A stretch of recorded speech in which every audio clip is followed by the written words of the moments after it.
आज एक नया शगुफा आया शहर में, वन नेशन वन इलेक्शन।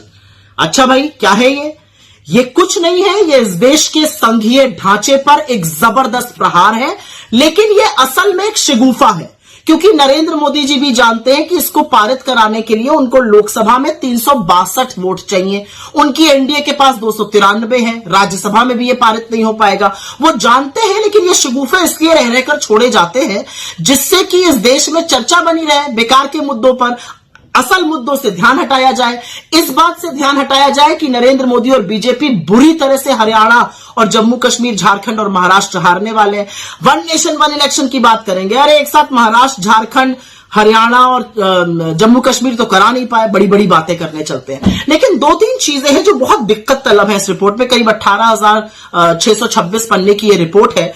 मुझे तो पहली आपत्ति खैर यही है कि इस रिपोर्ट के जो जनक हैं वो एक पूर्व राष्ट्रपति हैं, और ऐसा नहीं करना चाहिए था। पूर्व राष्ट्रपति को इस तरह का चुनावी काम, पॉलिटिकल काम ऐसी इसको नहीं हेड करना चाहिए था। मुझे तो यह भी आपत्ति है कि उस कमेटी में खड़गे जी को नहीं रखा गया, जबकि वो नेता प्रतिपक्ष है राज्यसभा में। गुलाम नबी आजाद को रखा गया जो राज्यसभा के मेंबर ही नहीं है। उसमें साल्वे जी हैं जो मोइन कुरैशी के साथ पार्टी करते हैं। खैर, उससे हट जाइए तो उस रिपोर्ट की ही चर्चा कर लेते हैं।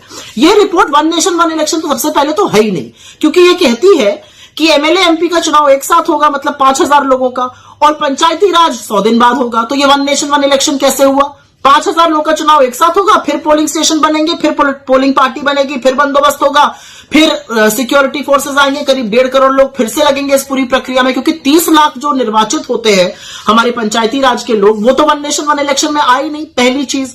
दूसरी चीज, ये कौन सी वुडू इकोनॉमिक्स ये शगुफा छोड़ा जा रहा है? इससे खर्चा कम हो जाएगा। भैया कैसे खर्चा कम हो जाएगा? इसको कराने के लिए आपको 3 गुना वीवीपैट चाहिए, 3 गुना ईवीएम चाहिए। उनको बनाने के लिए आपको वक्त चाहिए, वो मैन्युफैक्चर होंगी अभी। लेकिन उसके अलावा सबसे बड़ी बात है उसमें जबरदस्त खर्चा होगा, ये खर्चा हम और आप वहन करेंगे।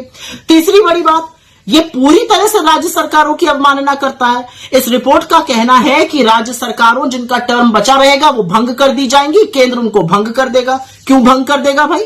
और 17 राज्य सरकारें ऐसी होंगी जो उनका 2-3 साल बचा रहेगा 2029 तक, तो उनको क्यों भंग कर दिया जाएगा और वो क्यों ऐसा होने देंगी? और ये क्यों असंवैधानिक और अलोकतांत्रिक नहीं है? तो राज्य सरकारों को भंग कर देंगे ये।